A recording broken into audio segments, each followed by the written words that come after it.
वैसे आपको अब हॉस्पिटल आना चाहिए, आपको बहुत याद करते हैं हम। ओह डियर, मैं भी आपका ही इंतजार करूंगी, आएंगे ना जरूर। मैंने आज तक कभी आपकी पार्टी मिस की है?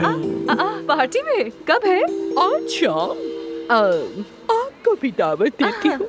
हाँ, एफसन को दरअसल ऐसी पार्टियों वार्टियों का शौक ही नहीं। अरे बिल्कुल नहीं, मैं अभी इस्तांबुल आई हूँ और नए दोस्त बनाने की तलाश में हूँ। तो तुम दोस्त बनाना चाहती हो? दोस्त बनाने के लिए मुझसे बेहतर कोई नहीं मिलेगा तुम्हें। तो फिर मैं तुम्हारा इंतजार करूंगी आज शाम को साहिली घर पर 7 बजे।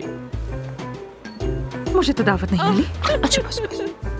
खुदा हाफिज। खुदा हाफिज।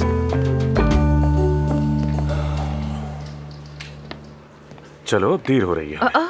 खुद यहाँ पर खड़े होकर 1 घंटे से बातें कर रहे हो और हमें कह रहे कि देर करते हैं। ड्रामे पास कहीं का। ये हर वक्त क्यों गुस्सा करती रहती है मुझ पे? समझ जाओगे। हाँ? थोड़ा टाइम लगेगा। क्या समझूंगा?